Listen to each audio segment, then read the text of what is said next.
뉴스의 깊이를 더하는 시간, 뉴스 더하기 김현수입니다.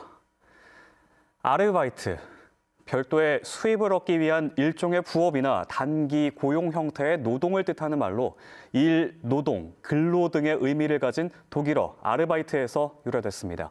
흔히 줄여서 알바라고 많이 부르죠. 과거엔 아르바이트 하면 젊은이들의 상징처럼 여겨졌습니다.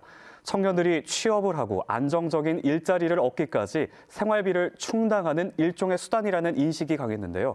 그런데 요즘에는 아르바이트 할 청년 구하기가 하늘의 별 따기라고 합니다.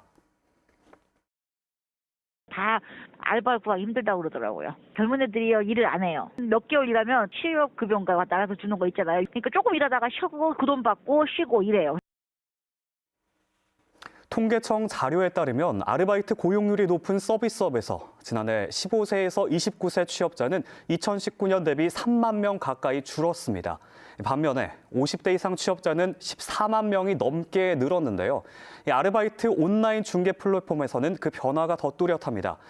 알바본에서는 지난해 8월까지 50대 이상 알바 채용관의 등록 공고 건수가 2년 전 같은 기간 대비 3배 가까이 늘기도 했고요.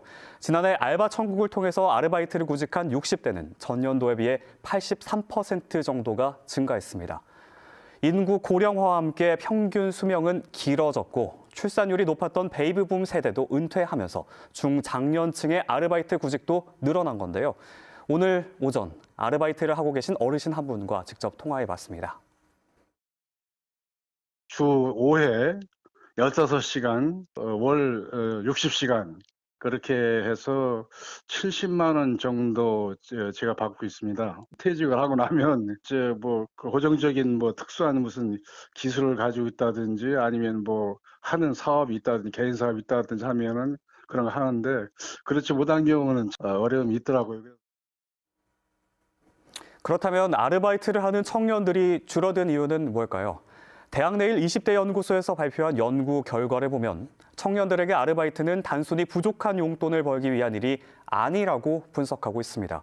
또 청년들 사이에서는 카페와 PC방 같이 선호하는 아르바이트가 있고 보통 이런 아르바이트의 진입 장벽은 높은 편이기 때문에 카페 알바, PC방 알바 이런 타이틀을 자신의 정체성으로 내세운다고 합니다. 아르바이트를 하는 일상이나 팁을 전달하는 내용의 콘텐츠를 만들기도 하죠.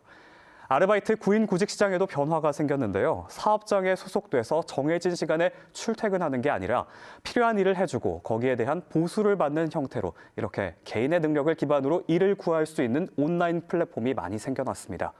근로 시간보다는 어떤 일 자체에 집중하는 경향을 보이고요. 그래서 이런 플랫폼 기반의 아르바이트를 선택하는 청년들도 많아진 겁니다. 이런 가운데 아르바이트 일자리 규모는 더 커졌습니다. 통계청에 따르면 지난해 주당 근로시간이 14시간 이하인 초단시간 아르바이트 취업자는 약 158만 명. 통계 작성 이래 가장 많았고요. 전체 취업자 중에서는 5.6%를 차지해 이 또한 역대 최고였습니다. 장기적인 불황에 기업들도 단기 일자리를 늘리는 것으로 분석되는데요. 양질의 일자리가 사라지는 건 아닐지 우려도 나오는 이런 상황에서 젊은이들이 의미 있는 일자리를 찾아 떠나고 그 자리를 퇴직한 세대가 채우고 있는 현실. 아르바이트 세대 교체가 양질의 일자리 교체로까지 이어지는 건 아닐지 대비가 필요해 보입니다.